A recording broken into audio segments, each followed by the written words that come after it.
Now, sugarcane farmers drawn from the Nyando sugar belt have cried foul after the government failed to remit their monies 7 months after Agriculture CS Mwangi Kiunjuri promised them that they would. The farmers are converging in Chemelil to discuss the way forward on matters affecting the sugar sector, including the setting up of a new factory.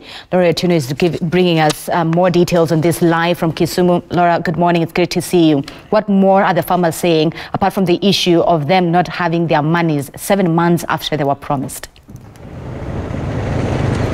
Well, indeed, Zinzi, farmers are now deliberating on finding alternative means of cashing in from sugarcane, which was ranked highly as one of the most, well-paying cash crops within the country. There have been issues that have been rocking the sugar sector for about a decade now. And last year, during the Mashujaa Day celebrations, we saw President Uhuru Kenyatta direct the formation of a 14-member task force to oversee plans that will see the revival of the country's moribund sugar sector. But then, Zinzi, one of the issues that the farmers are also expected to be raising is that the task force has not published that report 1 year since its formation. And of course, one of the reasons that task force was hindered in its operations was the contentious issues of payment of farmers. The government was owing farmers about 2.7 billion shillings, and in March we saw the CS Mwangi Kiunjuri indicating that the government had already released 1.9 billion shillings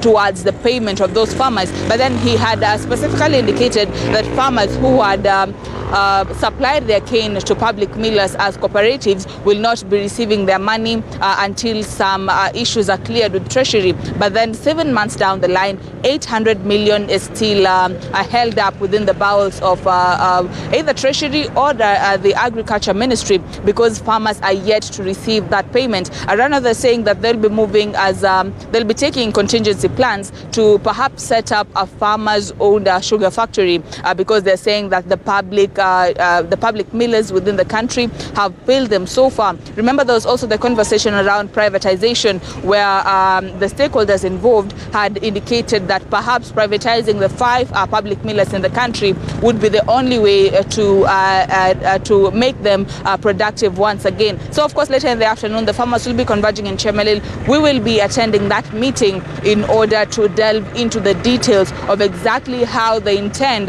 to set up a farmers-owned sugar factory, and how they will be petitioning to the Ministry of Agriculture as well as the National Treasury and the National Assembly in terms of receiving their 800 million shillings debt, Zinzi.